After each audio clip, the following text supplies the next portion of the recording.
Bonjour, c'est Marie et aujourd'hui on se retrouve dans Un café inversé pour parler de créativité et je trouvais que le lieu le plus adéquat pour faire cela, c'était le bureau de mon mari qui se prête bien, je trouve. Alors aujourd'hui, en fait, j'aimerais parler donc avec toi de créativité et à ce sujet, j'ai écrit un livret qui s'appelle Un café inversé qui se retrouve en vente sur Amazon ou sur ma boutique en ligne où je parle de créativité. Et ce matin, j'aimerais te dire à toi que Dieu a des œuvres à accomplir pour ta vie et peut-être que tu ne sais pas quels sont les talents que tu as, peut-être que tu te dis mais Marie, je n'ai absolument aucune idée de ce que Dieu veut que je fasse. Franchement, je ne sais pas. Je ne sais pas ce que Dieu attend de moi. Je ne sais pas ce que Dieu veut que je fasse. Franchement, je n'en ai aucune idée. Eh bien, sache que Dieu a préparé des œuvres pour toi qui veut que tu accomplisses d'avance. Il veut que tu fasses quelque chose de particulier pour lui donner gloire, en fait. C'est même pas pour nous, c'est vraiment que on doit donner gloire à Dieu.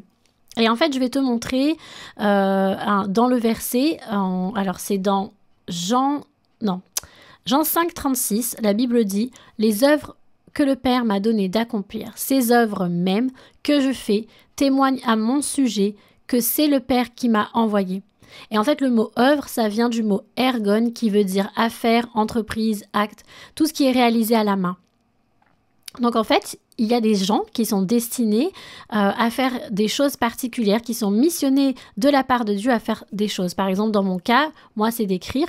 J'essaye toujours, quand j'écris des romans, de parler de Dieu. Peut-être que je ne le fais pas tout au long du roman, mais j'essaye de mettre des valeurs de son royaume et vraiment de parler de ma foi, en fait.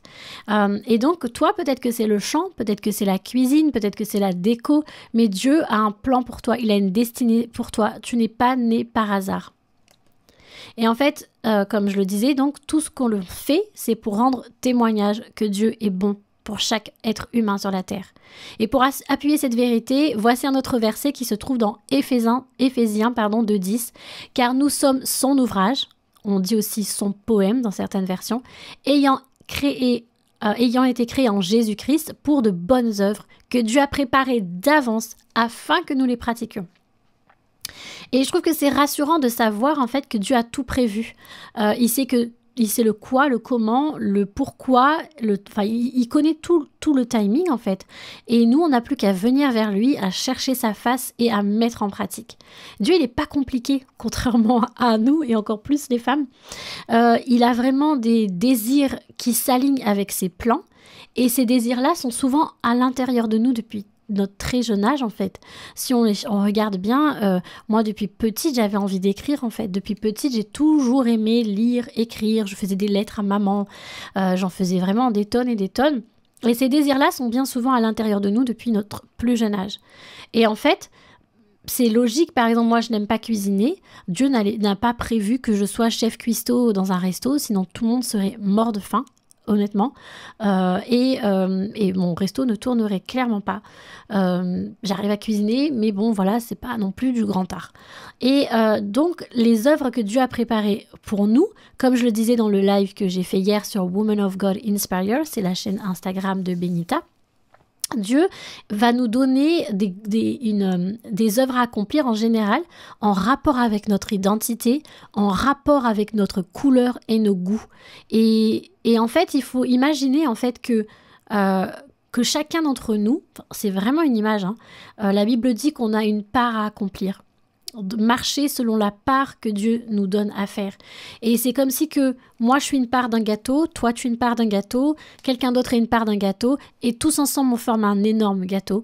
Mais chaque part a une saveur différente, a une couleur différente pour un seul but, former le gâteau, donc montrer que Dieu est bon. Et en fait, comme je disais, et en plus ce qui est beau en fait, c'est que les œuvres que Dieu a accomplies pour nous, elles sont bonnes. La Bible dit des œuvres bonnes. Elle n'a pas dit des œuvres mauvaises, des œuvres moyennes. Elle a dit des œuvres bonnes. Donc ça fait référence à quelque chose d'honorable, de vertueux, d'agréable et de plaisant. Ce qui veut dire que ce que Dieu a prévu pour toi, ce sera agréable pour toi. Ce sera bon pour toi. Ça ne va pas te faire du mal. Ça ne va pas te nuire. Ça ne veut pas dire que ce ne sera pas facile. Moi, il y a des moments très difficiles où j'ai eu vraiment envie d'abandonner. Mais ce que Dieu a prévu pour moi, ça me plaît, ça m'est agréable. Et voilà, donc en fait, ça demande du travail. Évidemment, moi, écrire, une année, un roman, par exemple. C'est vraiment du travail, je travaille tous les jours pour ça. Mais c'est des choses qui me construisent, le mot bonne, ça vient du mot grec agathos.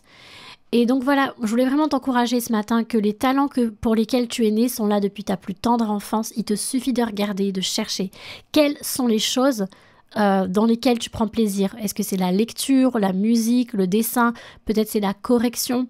Peut-être que tu as appelé à corriger des romans. Et en fait, il y a une collaboration divine, que Dieu veut qu'on fasse avec lui. Là, il y a un autre verset dans Proverbe 8,30 qui dit « J'étais à ses côtés comme son maître d'œuvre. Sans cesse, objet de ses délices, je dansais devant lui jour après jour. » Et en fait, il y a vraiment une collaboration divine qui s'effectue entre le Saint-Esprit et moi quand j'entre et je fais les choses pour lesquelles je suis destinée. Donc en fait, c'est pareil pour toi. Moi, j'aime vraiment cette idée de partenaire. Et en fait, si on regarde un peu dans ce que c'est qu'un maître d'œuvre, un maître d'œuvre, c'est une personne qui a la responsabilité globale de travaux. C'est celui qui va être en charge, un peu comme un chef d'orchestre sur un chantier, et il va être en charge de tout coordonner pour succéder à la bonne opération du chantier. Donc le Saint-Esprit, c'est pareil. Lui, il a la grande image, il veut qu'on collabore avec lui pour faire ce pourquoi on est né. Et moi, c'est vraiment ce que je veux te dire ce matin. Réfléchis aux œuvres que tu es destiné à accomplir pour le Seigneur. Réfléchis à ce qu'il a mis en toi. Prends un carnet, note tout ce qui te vient en tête, prie et agis aussi en fonction de ce qu'il t'a donné. Donc voilà, si ce livret t'intéresse, sache qu'il est en vente sur Amazon, aussi sur ma boutique en ligne, et je mettrai tout ça dans la barre d'infos ou dans la description. Et voilà, donc n'hésite pas si ça t'a encouragé à le partager, à partager cela autour de toi. Et je te dis à bientôt pour un autre café et un autre verset. Bonne journée!